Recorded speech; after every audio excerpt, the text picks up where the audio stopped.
मैं मधुसूदन सिंह, संपादक बलिया एक्सप्रेस।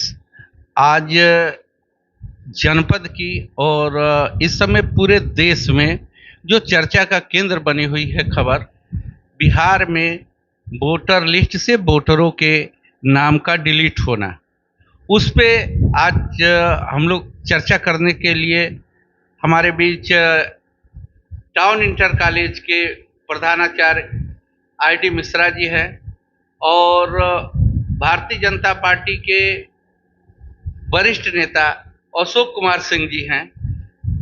इन लोगों से हम चर्चा करते हैं कि किस तरीके से जो चुनाव आयोग का मतदाता सूची से वोटरों को बाहर निकालने का, डिलीट करने का जो रवैया चला, सुप्रीम कोर्ट ने जिस तरीके से चुनाव आयोग को मंगलवार तक सभी 65 लाख वोटरों के नाम को वेबसाइट पे अपलोड करने के लिए आदेश दिया है, ये क्या सही है?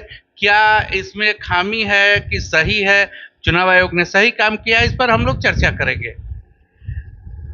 सबसे पहले हम टाउन इंटर कॉलेज के प्रधानाचार्य श्री आईडी मिश्रा जी से इस संबंध में बात करेंगे। मिश्रा जी, देश में आजादी के बाद जब सबसे पहले चुनाव आयोग 1950 में बना था और जिसके सबसे पहले चुनाव आयुक्त सुकुमार सेन जी हुए थे, तो उस समय अन्य देशों में जो आजाद हुए थे, अंग्रेजों से आजाद धीरे धीरे होते जा रहे थे, वहां जो मतदान की प्रक्रिया होती थी, जो मतदाता वहां होते थे, उसमें जो हैसियत वाले होते थे, जो पढ़े लिखे लोग होते थे, वही मतदाता होते थे। लेकिन हमारे देश में जब संविधान सभा की बैठक हुई और कैसे स्वस्थ लोकतंत्र होगा और इसमें कैसे कौन वोट करेगा, इस पर जब चर्चा होने लगी तो हमारे प्रथम प्रधानमंत्री जवाहरलाल नेहरू जी ने इसको कहा कि हमारे यहाँ 18 साल का हर एक व्यक्ति लोकतंत्र में वोट देने का अधिकारी होगा। हमारे यहाँ कोई योग्यता, वोटर की कोई योग्यता निर्धारित नहीं होगी, उसकी सिर्फ एक योग्यता होगी कि वो भारतीय हो और 18 साल से ऊपर का हो, चाहे स्त्री हो चाहे पुरुष हो। उस पे सुकुमार सेन को ने 1.5 साल मेहनत करने के बाद जो वोटर लिस्ट बनाई थी और जो उनकी टीम गई थी, तो उस समय टीम का एक काम था कि उसमें वॉलंटियर्स भी जुटे थे, सरकारी कर्मचारी भी थे, तो उनका काम था कि हर गांव में जाकर 18 साल से ऊपर के लोगों के नाम को जोड़ना था और उन लोगों ने जोड़ के 35 लाख, पहली बार 35 लाख, करीब 35 लाख वोटरों की वोटर सूची जारी की थी, जिस पर चुनाव हुआ था। अब जो ये मुद्दा सामने आया है कि बिहार में SIR के तहत कि वोटर लिस्ट से 65 लाख वोटरों के नाम डिलीट हो गए हैं, ऐसे वोटरों के नाम डिलीट हो गए हैं जो जिंदा है, जो और तमाम तरीके के वोटर होने के लिए साक्ष्य मांगे जा रहे हैं कि ये साक्ष्य आपके पास होना चाहिए, ये साक्ष्य होना चाहिए। क्या यह स्वस्थ लोकतंत्र के लिए अच्छा है? बिल्कुल अच्छा नहीं है स्वस्थ लोकतंत्र के लिए। हमारे यहाँ तो ये संविधान में एक व्यवस्था दी गई है मतदाता बनने के लिए कि वह व्यक्ति भारत का नागरिक हो, 18 साल की आयु पूर्ण करता हो और उसके पास गांव में रहने, किसी मकान में रहता हो, शहर में हो चाहे गांव में, और उसमें न कहीं जाति का भेद है, न धर्म का भेद है, न लिंग का भेद है। मतदाता बनने के लिए केवल 18 वर्ष की आयु होनी चाहिए, भारत का नागरिक हो, उसको मतदाता बनाया जा सकता है, वही बनता भी है। तो क्या बिहार में जो ये प्रक्रिया हो रही है, बिहार में जैसे आपके विभिन्न टीवी चैनलों के माध्यम से दिखाया जा रहा है और चुनाव आयोग का कहना है कि हमने वहां वॉलंटियर्स नियुक्त किए हैं और जितने लोगों ने आवेदन किया है उतने लोगों का नाम मैंने मतदाता सूची में अंकित किया है। लेकिन विभिन्न चैनलों द्वारा यह दिखाया जा रहा है कि कुछ गांवों में कुछ ऐसे भी मतदाता सूची में है जो या तो उनकी मृत्यु हो चुकी है या वो गांव में रहते ही नहीं है, उनका भी नाम मतदाता सूची में है। और कहीं कहीं तो ये भी दिखाया जा रहा है कि एक व्यक्ति का नाम दो जगह है। तो फिर यह चुनाव आयोग स्पष्ट करे कि जो मरे हुए व्यक्ति का नाम मतदाता सूची में है उनके लिए कौन सा आवेदन फॉर्म भरा गया है। कहीं कहीं भी आपके चैनल, कल मैं रात को न्यूज 24 देख रहा था, उसमें दिखा रहा था कि एक छोटे कमरे में बुढ़िया रहती हैं। वो बता रही थी कि बेटे, बहू और हम 3 लोग रहते हैं, लेकिन उसके मकान के पत्ते पे 269 लोगों का नाम अंकित है और उसमें भी विभिन्न जातियों के लोग हैं। तो यदि इस तरह का है तो ये मान लीजिए कि वहां मतदाता सूची बनाने में कहीं ना कहीं से गलतियां हुई हैं। चुनाव आयोग के लोगों द्वारा नियुक्त मतदाताओं, वॉलंटियर से त्रुटि हुई है और इसका संज्ञान चुनाव आयोग को लेना चाहिए। और यदि इस तरह की गलती हुई है तो पुनः पुनरीक्षण करा के मतदाता सूची को दुरुस्त करना चाहिए। अब हम अशोक सिंह जी के पास चलते हैं। अशोक सिंह जी, जो सबसे ज्यादा मतदाता डिलीट हुए हैं, इंडिया गठबंधन के विपक्षी नेताओं का कहना है कि जहां जहां से इंडिया गठबंधन के नेता जीते हैं उधर से ही सबसे ज्यादा मतदाताओं को डिलीट करके वहां बोगस मतदाताओं को शामिल कर लिया गया है। आपका क्या कहना है? देखिए, सबसे बात कहने का मकसद ये है कि यह विपक्ष का एक आरोप है, विपक्ष का आरोप है। और हम तो सबसे पहले चुनाव आयोग को बधाई देंगे कि चुनाव आयोग ने यह कार्यक्रम चालू किया है। अभी अभी माननीय प्रिंसिपल साहब ने बताया कि एक बुढ़िया के घर में 273 लोग हैं। आखिर वो 273 लोग आज तक सरकार बनाने में अपना योगदान किए हैं। अपनी योगदान तो 273 लोग किए हैं, तभी तो आज तक हमारे देश में इस तरह के वोटर, जो आज मान लीजिए मेरा बलिया में भी वोटर है, मैं दुभान में भी हूँ, मैं रसड़ा में भी हूँ, इस तरह के वोटर हमारे हैं, तभी तो आज के डेट में लोग फर्जी तरीके से वोट करके और फर्जी तरीके से वोट करके चुनाव सरकार में आ जाते हैं। हमारे कहने का मकसद है कि सुप्रीम कोर्ट ने जो भी निर्णय दिया, मैं उनका सम्मान करता हूं क्योंकि मेरी न्यायपालिका है, लेकिन सुप्रीम कोर्ट कभी जनता के बीच में नहीं जाकर के इस चीज़ का तहकीकात करता है। लोगों को आदेश कर देता है कि जाके तहकीकात कर दीजिए। आज के डेट में हम चुनाव आयोग के निर्णय का मानते हैं। और जो भी आज मान लीजिए हमारे पास आधार कार्ड, बांग्लादेश से मैं आया हूं, मेरे पास 10 लोग हैं, 2-2 लोग सब लोग घर में बांट दिए, उनका भी हमारा वोट जुड़ गया। वो तो बांग्लादेशी हैं, उनका भी तो नाम आ गया। आधार कार्ड बनाने का काम तो सरकारी एजेंसी का है। सरकारी एजेंसी का तो हम तो यही कह रहे हैं कि केंद्र सरकार का आधार कार्ड बनाने का आदेश है। तो जब आधार कार्ड में कमियां पाई गई तभी तो उनको हटाया गया। विपक्ष तो कह रहा है कि सरकार वोट अपने लोगों को, फर्जी लोगों को वोटर लिस्ट में नाम बढ़ा के और यहाँ से जितना। सर, मैं 4 नाम दे रहा हूँ, 4 घर का नाम दे रहा हूँ। वह विपक्ष में, चाहे विपक्ष के लोग, मैं किसी पार्टी का नाम नहीं लूंगा, वो लोग जा करके उस घर का तहकीकात करके और पर्दे पर बोल दे 5 दिन मीडिया के सामने कि आखिर उस गांव में 273 है, किसी घर में 400 लोग हैं, आखिर वो लोग कहाँ से आए। चुनाव आयोग ने जब ये वोटर लिस्ट तैयार कर रहा था चुनाव आयोग, तो क्या उस समय सोए हुए थे लोग जो उसके अधिकारी थे कि एक कमरे में उनको दिखाई नहीं दिया? कि भैया, आपको याद होगा, हम चुनाव आयोग के बारे में कुछ नहीं जानते थे। जब TN शेषन जब चुनाव आयोग बने तो हम लोग उनके नाम जाने के, चुनाव आयोग भी कुछ होता है। कांग्रेस की सरकार में चुनाव आयोग का नाम तक लोग नहीं जानते थे। TN शेषन जब सरकार में आया, जो TN शेषन को चुनाव आयुक्त बनाया गया, तो हम लोग जान गए कि भाई चुनाव आयोग का भी इतना पावर होता है। लेकिन एक चीज, जब देश में आपातकाल लगा था, लोगों को ये उम्मीद थी कि इंदिरा गांधी जल्दी चुनाव नहीं होने देंगी, लेकिन इंदिरा गांधी ने चुनाव घोषित कर दिया, एकाएक घोषित कर दिया। फिर लोगों को ये लगा था कि चुनाव आयोग पर ये दबाव डाल के जीतेंगी, लेकिन हमारे देश का चुनाव आयोग उस आपातकाल में चुनाव कराने, निष्पक्ष चुनाव कराए और जनता पार्टी की शासन बन गई। जनता पार्टी की सरकार बन गई 1977 में। जब सरकार बनी तो हमारे देश में जब आपातकाल लागू हुआ, आपातकाल लागू होने के बाद मात्र 6 महीना के अंदर इंदिरा गांधी को मजबूरी में चुनाव डिक्लेयर करना पड़ा। पूरे देश में, आपको याद होगा, पूरे देश में आग लगी थी। जैसे हमारे देश में एक तरफ आरक्षण की आग लगी, याद है ना आपको? पूरा देश जल रहा था, हरियाणा जल रहा था, पंजाब जल रहा था, दिल्ली जल रहा था, उत्तर प्रदेश जल रहा था, बिहार जल रहा था। तो देखिए, जनता के सामने किसी की चलती नहीं है, ना चलेगी। जांच का विषय है ना भाई।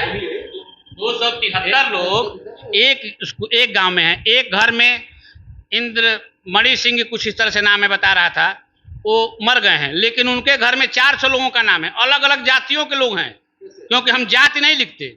हमारे वोटर आईडी में हम जात नहीं लिखते ना।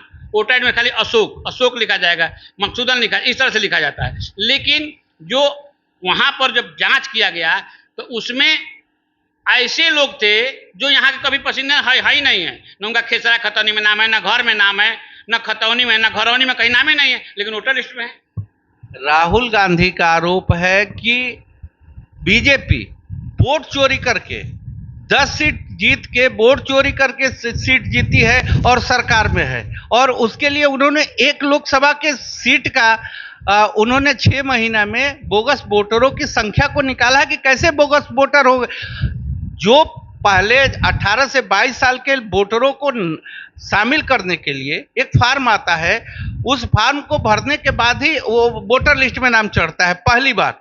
लेकिन जो पिछले चुनाव हुए, लोकसभा के चुनाव हुए या महाराष्ट्र के चुनाव हुए, गुजरात को हरियाणा के हुए, उन चुनावों में 70 साल की बुढ़िया तक उस फॉर्म से कैसे मतदाता बन गई?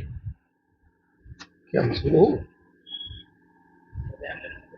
70 साल की बुढ़िया जो कहीं ना कहीं वो वोट दे रही होगी, 70 साल में वो वोट दे रही होगी, लेकिन वो जो 6A फॉर्म के तहत उसका नाम भी चढ़ता है दूसरे प्रांत में, ये कैसे हो गया? चुनाव आयोग क्या कर रहा था?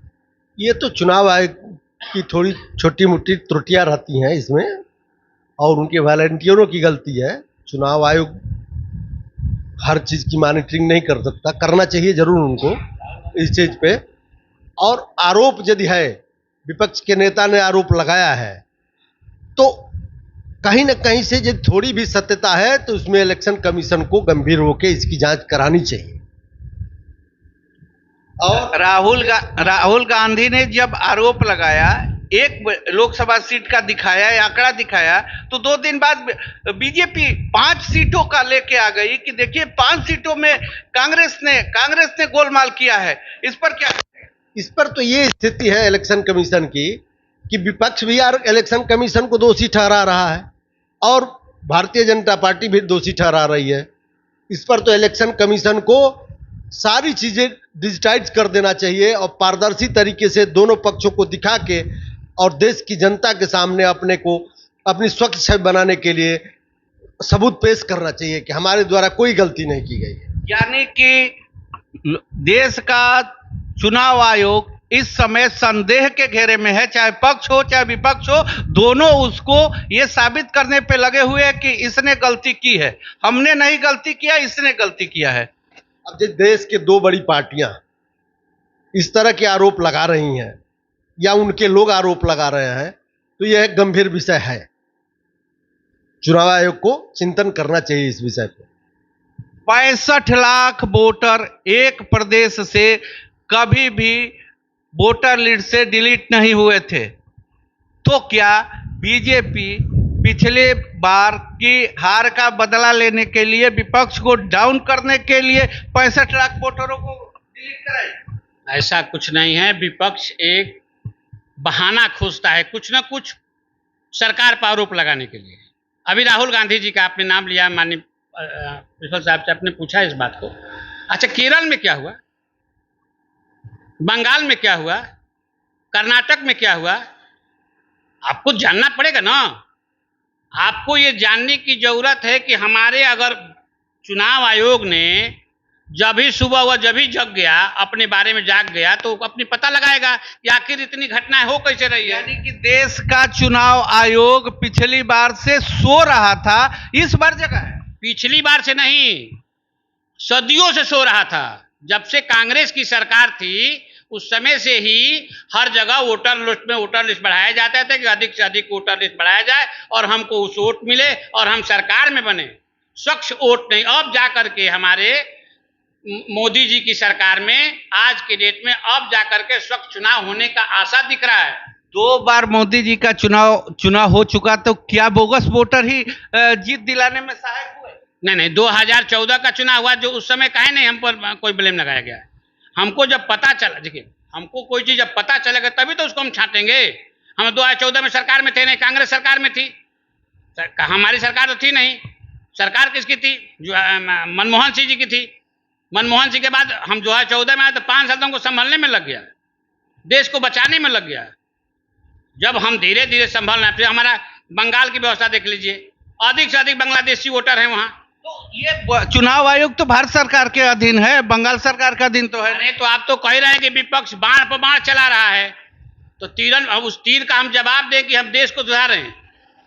भाई हमको तो जब मौका मिलेगा तभी तो न्यायपालिका है, मान लीजिए सुप्रीम कोर्ट ने आदेश कर दिया, हम सुप्रीम कोर्ट की बात सुन रहे हैं, ऐसी थोड़ी कि नहीं सुन रहे हैं। राहुल गांधी जी राजनीतिक परिवार से हैं, लेकिन राजनीति के बहुत कच्चे खिलाड़ी हैं और राजनीति उनको नहीं आता। देश के बारे में कुछ उनको जल्दी से गद्दी चाहिए, उनको कुर्सी चाहिए कि जल्दी से मोदी जी उठिए, मैं तत्काल हमको उस पर बैठा दीजिए, ऐसा तो कुछ है नहीं। बिहार में राहुल गांधी की रैली से सरकार इतनी भयभीत क्यों है कि राहुल गांधी के हेलीकॉप्टर को उतरने के लिए वहां का जिला प्रशासन आदेश ही नहीं दे रहा है। ऐसा है कि जिला प्रशासन ने आदेश दिया होता, अगर आपने अप्लाई किया होता कि हमको वो जगह दीजिए जहां पर मुझे हेलीपैड बना दिया गया है, जिस जहां जहां ग्राउंड पे एक जगह नहीं, जहां जहां उनको रैली करना था दिया गया, वहां से पहले से 5 दिन से लोग दौड़ रहे हैं, लेकिन उनका आदेश पहले का आदेश निरस्त। आपको याद होगा भैया कि टाउन इंटर कॉलेज